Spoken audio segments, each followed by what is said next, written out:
We here at Mayhem Media understand the trials and tribulations of life. No matter how hard life can get. Suicide is never the answer.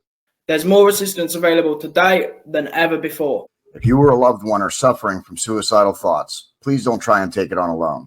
Call or text 988 if you live in the U.S. Or if you're in Great Britain, call 116123 or text 85258. The world is a better place with you in it.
Welcome, everyone, to Mayhemtainment and our continued NFL coverage. Not how I wanted to start this episode. This episode's been planned for a few weeks, and I was definitely not looking to have it be under these circumstances. But we are going to start with, of course, the death of Marshawn Kneeland of the Dallas Cowboys. Now, there's not much we do know, but we are going to stick to the facts here. We do know that he was involved in a car chase with police, and he eluded them. And later they found his car, and then shortly after that, they found his body with an apparent self-inflicted gunshot wound. The coroner's report, the autopsy report, none of that information has been released at this time, so we're not going to talk too much about it. And as you can see, we have our suicide awareness message playing at the top of our episodes again. So it's a very sad thing. I mean, just this past Sunday, he had scored his first NFL touchdown, and I don't know. Again, we don't know what happened, what were the facts surrounding it. The only thing we do know is that he was being pursued by the police, and but that's all we know so far. And it was just a traffic violation, from what I understand. So, it's a very sad thing. Suicide is never the answer. So make sure that if it's never too late. Nothing that's going on is too late or the end. So just keep that in mind. All right, let's try and talk a little bit about the NFL. First, let me just say this upcoming Sunday, the Steelers and the Chargers, Mayhem Media will be doing a live watch along for that. So make sure you tune in that Sunday night with the football game.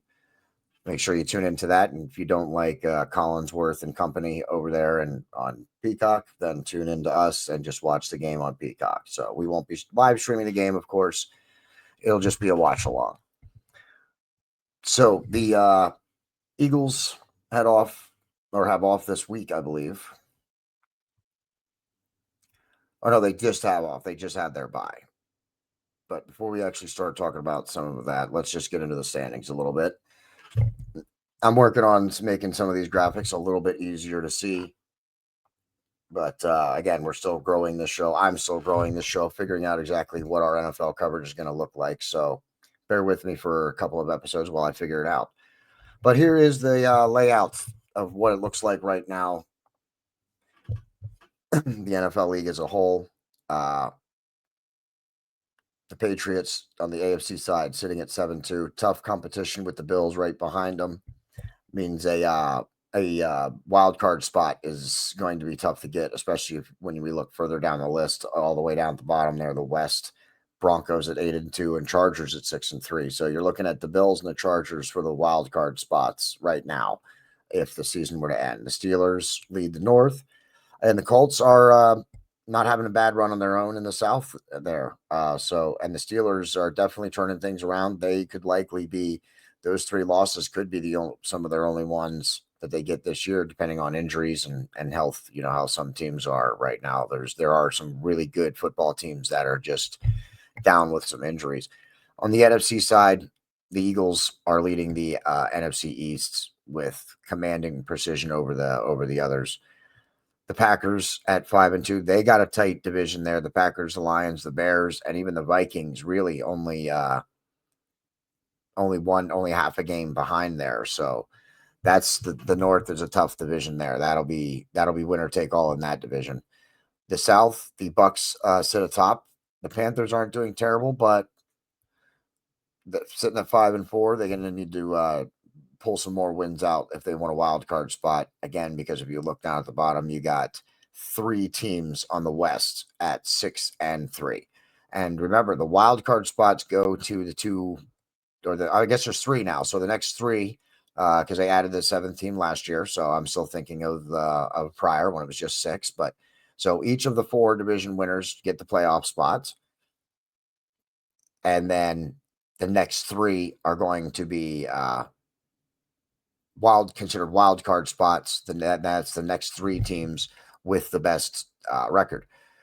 And the overall, whoever has the best record in the conference, they will be the only team that gets the bye. So right now it is the Eagles, the Bucks, the Seahawks, and the Rams, and even the Niners. They're all in competition for the bye for sure, depending on who wins the West. Whoever wins the West, that's likely who's going to get it. But that also, the other 2 are going to be wild card spots at 6-2 and 6-3. The Rams and 49ers, they would have the wild card spot there. So it's getting tight. Some teams are dropping off. Other teams are looking strong, and even strong teams with injuries right now are still finding ways to win.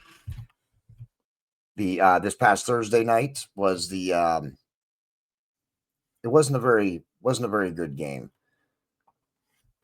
The Raiders, it was a lot of penalties, and there was a lot of sacks.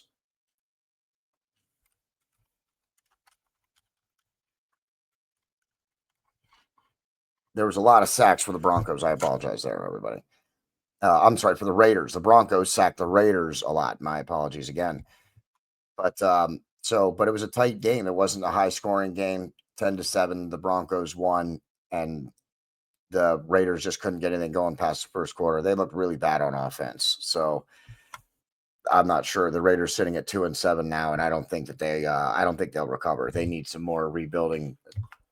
And they need some good coach and general manager and some consistency at that spot, because I think that's one of the problems with the Raiders.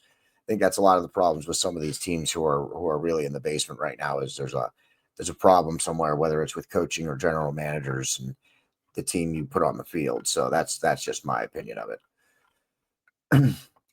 We got a very good upcoming week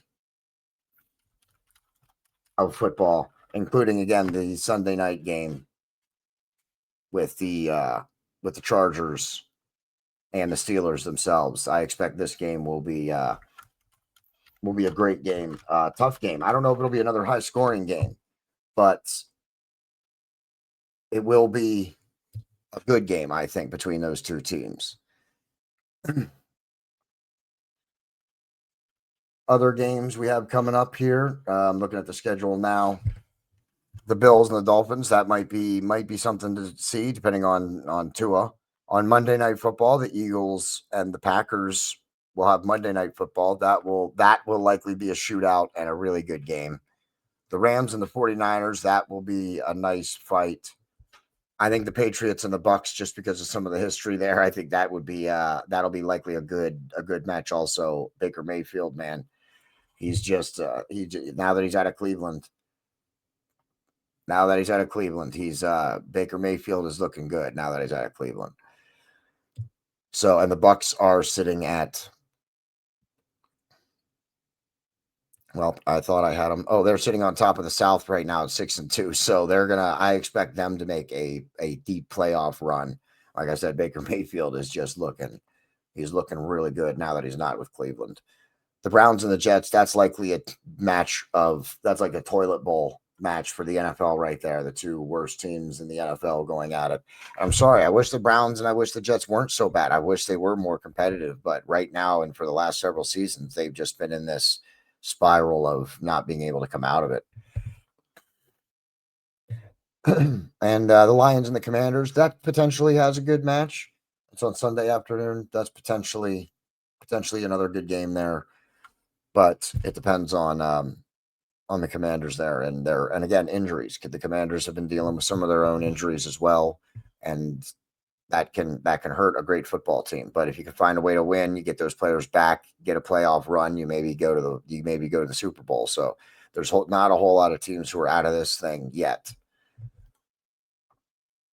Of course, the Cowboys are in turmoil, and with everything that's just happened with them, I don't know how they will fare. We'll see. This week will be a good test for the Cowboys. Will they be able to come back in the wake of what's happening? So, and I think the Eagles are likely to make a deep playoff run. I think it'll likely be the Eagles and the Packers in the NFC Championship game. And on the AFC side, I'm thinking it's going to be the. I really think the Colts. I'm going to roll the dice. I really think the Colts at this point are looking good, and I think that they will likely go against the Broncos. I think the Patriots will fall back. Maybe the Bills and the Colts, but I think the Patriots will start to drop off. They're on a 6-game winning streak right now, but I think they will. I think they will drop off. Broncos are on a 7-game winning streak. These teams are really coming on strong here. That's why it doesn't really matter if you lose the first 2 or 3 games. If you can turn it around, season's a long time, so it's not over just because you lose a couple. There's not many teams that are even out of the equation yet mathematically. So it's a good football season so far this year. Of course, the officials and the playoffs and the penalty calling. I'm sorry, not playoffs. The penalty calling has just been atrocious. As it always is some years, but it's been really bad. And I'm an Eagles fan, but even them not calling some of the false starts the Eagles offensive line has done, especially on the quote unquote tush push that they do to get first downs all the time. That is a hard enough play. Speaking objectively, that is a hard enough play to combat and to fight against anyway. So I understand teams being real upset when officials don't call the offensive lines moving early and not calling that false start. It's a hard enough play to defend against anyway. You make it impossible when you let the offensive lineman get a jump. So I understand that other teams' frustrations on that. I don't think the answer is to remove the move or to make it illegal. I think that's ridiculous. It's calling a football play too good to be stopped. Come on, you got to come up with something. You got to figure out a way to stop it. That's how football works. That's how innovation works. You find something that works, and it's a defense's job to figure out how to shut it down. That's how the evolution of football has existed since it began. So I don't like calling a play illegal, especially if there's no medical reason, if there's no risk to the players, or you're not doing it to protect the players. I don't think that it's necessary at all. So I don't think that they should be outlawing it or anything. I think teams just need to figure out a way to stop it. And the Eagles just right now are some of the best in the business at doing it. Other teams have started to adopt it, and they just can't seem to do it the way the Eagles do it so effectively. And again, letting them jump doesn't go to help that. I'm an Eagles fan. I want them to win, and I don't want people saying, oh, well, the officials did this. So the officials got to tighten up their game a lot because they've missed some big, big calls this year. Some big, big calls. But I think it'll be another good week of football. And again, we're figuring out what this show is, just recapping some of the events that are going on. And then, of course, the watch-alongs are big. So make sure you tune into that this Sunday night. The Steelers and the Chargers. If you don't want to hear Collinsworth and company talk, tune into us. We'll be doing it. I'll be doing it solo through the whole thing. I might have a guest or two filter in and out, but I'll be calling the whole game on my own. Check out our storefronts, bonfire.com/store/Mayhem Media Shop. We also have Diamond Apparel here. In the next episode, I'll be showcasing that with our visuals. So check out the storefront, pick up some Diamond Apparel, pick up some of our other apparel, and hit that share button. Leave us a comment. If you want us to talk about a specific team or something specific, leave us a comment. We'd be happy to include it in the next episode. These are going to be short, especially when I'm on my own, but that's okay because then you don't need to sit around listening to a bunch of nonsense. I'll likely do another one of these right after Thanksgiving or right around Thanksgiving somewhere. So stay tuned for that. And as always, I am your host, JD, and that's the end.